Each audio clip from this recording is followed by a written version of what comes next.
Nang natalo niya ang Goblin Warrior, nakakuha siya ng isang karagdagang puntos ng karanasan. Matapos kalkulahin, napagtanto niyang nakakuha siya ng 11 magic crystal mula sa pagkatalo ng unang grupo ng mga goblin. Kung ikukumpara sa unang palapag, kung saan nakalap lamang siya ng 44 na kristal sa loob ng isang buong araw, ito ay isang kahangahangang gantimpala. Nais sana niyang kunin ang mga baluti o sandata ng mga halimaw, subalit lahat ng iyon ay naglaho kasabay ng mga katawan ng mga goblin. Kinuha niya ang ilang kristal at iniabot ang mga ito kay Erwin, sinabing kunin niya ang mga iyon. Ipinaliwanag niya na ang mga kristal ay may ranggo na siyam, ngunit dahil ang mga ito ay nakuha mula sa mga mandirigma, mas mataas ang halaga ng mga iyon. Kaya naman, napagpasyahan niyang bigyan si Erwin ng ilan. Ngumiti si Erwin ng masigla, nagpapasalamat habang tinatanggap ang 2 batong ibinigay sa kanya. Agad siyang siniguro ni Bjorn na ayos lang iyon at iminungkahi na magpatuloy na sila. Pumayag si Erwin, at inamin naman ni Bjorn na sabik na siyang malaman kung gaano karami ang makukuha niya sa loob ng isang buong araw. Paglabas nila sa 3 kilometrong saklaw, nagsimulang lumitaw ang mga goblin tuwing 5 minuto. Matapos pag-aralan ang panibagong grupo ng mga halimaw sa kanilang harapan, napansin niya ngayon ay may kasama na silang isang archer. Ngunit biglang nagsimulang matuno ang katawan ng archer, nagiging parang ulap, kaya't lubos na nagulat si Erwin nang mapansing naglalaho ang halimaw. Ipinaliwanag ng pangunahing tauhan na iyon ay mahika ng paglalaho, kaya pinayuhan niya si Erwin na mag-focus. Sumunod naman ito, hinayla ang tali ng kanyang bow at nagkunot-noo sa matinding konsentrasyon. Dahil sa presensya ng archer, mas naging mahirap ang laban, ngunit nauunawaan iyon ni Bjorn, bagaman hindi niya ito matagalang pag-isipan sapagkat ang mga goblin ay nagsimula ng sumugod habang umuungal. Nang ihampas ng pangunahing tauhan ang unang atake, inamin niya sa sarili na hindi niya inakalang matatalo sila. Patuloy siyang nakipaglaban, gumagamit ng bow, kalasag, at maso. Habang abala siya sa pakikipagsagupaan, isang archer na nakatago sa mga palumpong ang tumayo sa kanyang likuran, hinayla ang bow at naghanda upang mamana. Naisip ni Bjorn na sa katawang ito, kailangan lamang niyang maging alerto upang mabuhay. Nang maramdaman niya ang panganib, bigla siyang lumingon at napakunot-noo nang makita ang palasong paparating. Pinigilan niya ang sarili, umiwas, at dumaan lamang ang palaso sa kanyang tabi. Sinabi niyang sapat ang kanyang kasanayan upang makaiwas sa pana ng isang goblin. Maging ang archer ay napaurong, nagulat na naiwasan iyon ng pangunahing tauhan. Napakunot-noo si Bjorn sa galit, hinigpitan ang hawak sa kanyang maso. Nanlaki ang mga mata ng goblin sa takot habang nakatitig sa kanya, ngunit bago pa ito makakilos, mabilis na sumugod si Bjorn at malakas na inihampas ang maso, dahilan upang tumilapon ang halimaw. Dahil sa pagkakatalo ng Goblin Archer, nakakuha siya ng isang karagdagang puntos ng karanasan. Ilang sandali pa, matapos nilang mapuksa ang isa pang grupo ng mga goblin, iminungkahi ng pangunahing tauhan na magpahinga muna sila. Huminga ng malalim si Erwin, napaupo sa lupa, ipinikit ang mga mata at pagod na nagtanong kung gaano na sila katagal nakikipaglaban. Tinansya ni Bjorn na mga 15 oras na silang naglalaban. Bumagsak siya sa lupa sa tabi ni Erwin at hinayaang ito ang unang makatulog. Tumingin ito sa kanya ng masaya, tinanong kung totoo yun, at nagtanong pa kung ano ang mangyayari sa bag at kumot. Ipinangako ng pangunahing tauhan na ibibigay niya ito, kaya inalis niya ang bag mula sa kanyang balikat. Inilapag nila ang kanilang mga sandata at isinandal sa puno.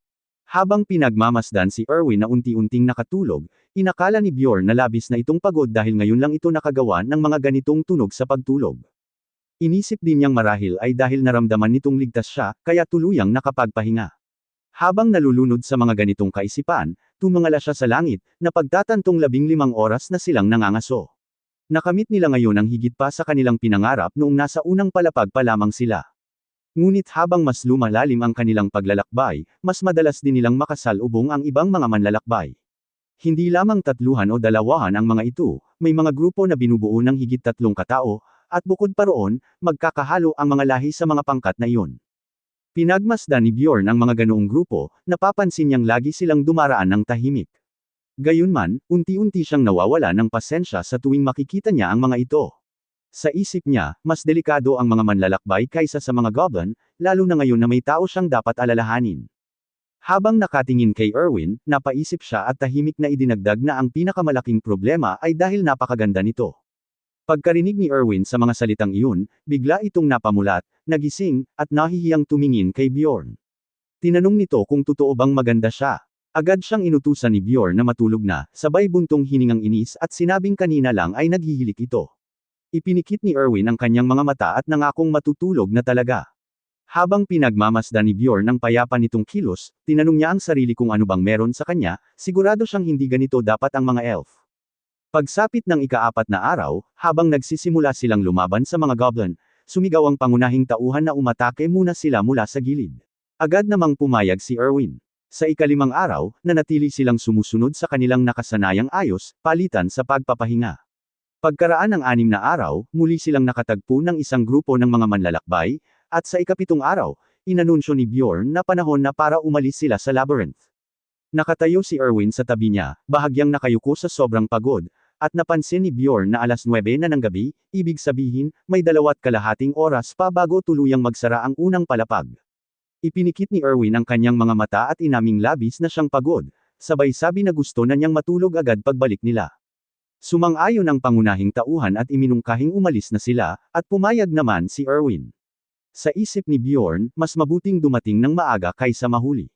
Ngunit biglang napansin ni Erwin ang isang patibong sa unahan at binalaan siyang mag-ingat. Ipinagpalagay ni Bjorn na may panibagong grupo ng mga goblin na mamataan muli. Napansin ni Erwin ang grupo ng mga goblin sa layong 170 metro, at tinansya niyang may 8 karaniwang goblin, 2 archer, at 2 mandirigma. Ipinalagay niyang kakailanganin nilang lumaban, at pumayag naman si Bjorn, sabay mungkahi na sila na ang unang sumugod. Tumango si Erwin ng matatag bilang pagsang-ayon, at di nagtagal ay nilapitan nila ang mga halimaw na hindi pa nakapansin sa kanilang pagdating. Dahil dito, nagawa ni Erwin na patumbahin ang isang goblin gamit lamang ang isang tama ng pana. Nagulat ang ibang halimaw nang mapansin ang palaso, ngunit bago pa sila makabawi, nakalapit na si Bjorn. Napatigil sa takot ang mga goblin habang nakatitig sa kanya, at habang sila ay nagsisigawan, sinimulan ng pangunahing tauhan ang pag-atake. Nag-atubili ang mga goblin at itinaas ang kanilang mga sandata, ngunit mabilis na inihampas ni Bjorn ang kanyang maso, nagpakawala ng unang malakas na tama. Naisip ni Bjorn na si Erwin na ang bahala sa mga archer, kaya nakatuon siya sa mga mandirigma. Paulit-ulit siyang hamampas, pinaalis sa ere ang mga goblin sa bawat tama. Sa dami ng laban na naranasan, naging bihasa na siya sa ganitong uri ng labanan. Inisip niya ang sarili na nakatayo ng kalmado, nakapikit, at napapaligiran ng maraming kamay na sabay-sabay humahampas. Sa isip niya, tinawag niya ang sarili bilang, ang 1000 kamay at 1000 matang Avalokshvera. Pagkatapos, idinagdag niyang sanay na rin si Erwin sa mga labanan at alam nito kung sino at kailan dapat tamaan. At para patunayan iyon, napatay ni Erwin ang isang goblin na biglang tumalon upang umatake kay Bjorn mula sa likuran. Bagaman sinabi ni Erwin na may 2 archer, wala ni isang palaso ang tumama kay Bjorn, at napangiti siya sa pagkaunawang iyon.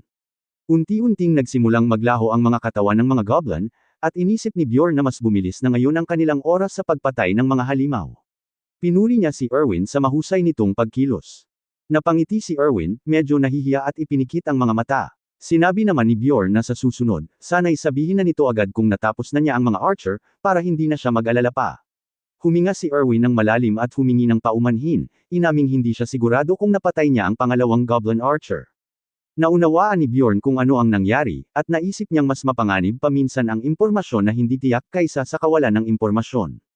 Gayunpaman, kahit napagsabihan, patuloy pa ring nakangiti si Erwin. Ngumiti rin si Bjorn, pinunasan ang ilong gamit ang daliri, at napagtantong sa nakalipas na ilang araw, tila ipinagmamalaki na niya ito.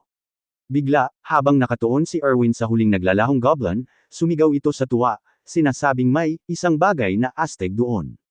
Itinuro niya iyon gamit ang kamay, at napatigil si Bjorn nang mapagtanto na iyon ay ang essence ng isang goblin archer. Napamura siya sa inis, nagtataka kung bakit iyon ang nakuha nila. Ang essence ay bahagi ng sistema ng kasanayan sa larong Dungeon and Stone, at nagbibigay ito ng passive o active skill depende sa uri. Maaari lamang sumipsip ng isang essence bawat antas, ngunit madalas ay nagbibigay ito ng kakayahang nagbibigay ng malaking bentahe, kaya't labis itong pinahahalagahan ng mga manlalakbay.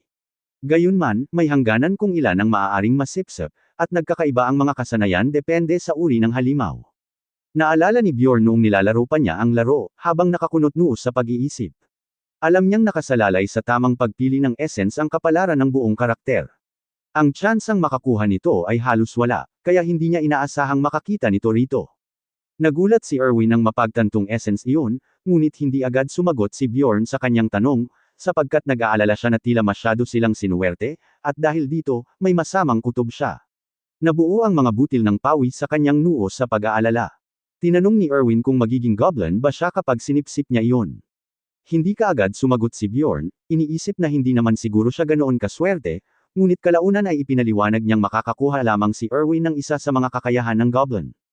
Naalala niya ang lalaking sumunod sa kanila sa unang palapag, malamang ay sumipsip ito ng essence ng isang Razor Wolf kaya't nagawa nitong mahanap sila gamit ang pangamoy.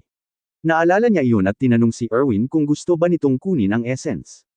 Nag-alinlangan si Erwin, inaming ayaw niya talaga, ngunit kung hindi iyon kailangan ni Bjorn, maaari raw niyang kunin. Sabay nitong itinuro ang sarili, nagpapakita ng matinding determinasyon. Inisip ni Bjorn na tila tuluyan nang nawala ang hiya ni Erwin, ngunit wala na rin siyang pakialam, sapagkat alam naman niyang mayroon siyang mas kailangan pang essence.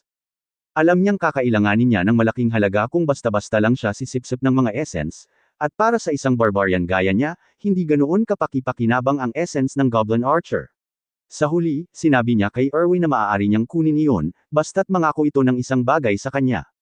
Ipinaalala niya rito ang sinabi niya noong nasa unang palapag pa sila, ngunit bago pa man niya matapos ang sasabihin, bigla siyang tinawag ng isang boses. Paglingon niya, napansin niya ang isang grupo ng mga manlalakbay na nag-utos sa kanila na huwag gumalaw. Isa sa mga manlalakbay ang nagngalit ang panga, itinuro sila, at nagtanong kung ano ang ginagawa nila. Napangiti si Bjorn sa sarili, samantalang napakunot noo si Erwin, nagtatakang ano ang pinagsasasabi ng lalaki. Sinabi nitong nanghuhuli lang naman sila ng mga halimaw. Sa isip ng pangunahing tauhan, sinabi niyang alam niyang hindi siya ganoon kaswerte. Ipinatong niya ang kanyang mga kamay sa mga balikat ni Erwin at iniutos dito na huwag magsalita kahit ano sa mga taong iyon. Napasinghap si Erwin sa gulat, ngunit bago pa ito makapagsalita pa, bigla siyang itinapon ni Bjorn patungo sa essence. Napasigaw si Erwin sa pagkabigla, at nang damaykit ang kanyang katawan sa essence, isang matinding liwanag ang sumabog sa hangin. Napakunot noo ang isa sa mga manlalakbay, tinakpan ang kanyang mga mata at napamura, sabay tanong kung nasipsip ba niya ang essence. Tinanong nito kung ano ang ginawa ni Bjorn, at sinabing sa kanila raw ang essence na iyon. Napatingin sila habang nababalot si Erwin ng isang aura ng mahiwagang enerhiya. Nang tuluyang hamina ang liwanag, lumapit si Erwin kay Bjorn at nagpasalamat. Ipinatong ni Bjorn ang kamay sa kanyang balikat upang tulungan siyang manatiling nakatayo. Alam na ni Bjorn na darating din ang ganitong pagkakataon, na may ibang tao ring tatakbo papunta rito nang makita ang essence. Wala na silang magagawa pa dahil nasipsip na ito ni Erwin. Napailing ang lalaki sa panghihinayang, ngunit sinabi ni Bjorn sa kanila na kung gusto nilang lumaban, lumapit na sila. Kahit mas marami ang kalaban, sigurado siyang dapat siyang maging matapang. Tinitigan siya ng mga manlalakbay, at napagtanto ni Bjorn na minamaliit siya ng mga ito, kaya't hindi sila magiging maingat. Pinisil niya ang kanyang panga, itinaas ang kanyang maso sa harap niya, at mariing sinabi na handa siyang lumaban ngayon. Isinisigaw niyang kung natatakot sila, mas mabuting tumakbo na lang sila kaysa manatili roon.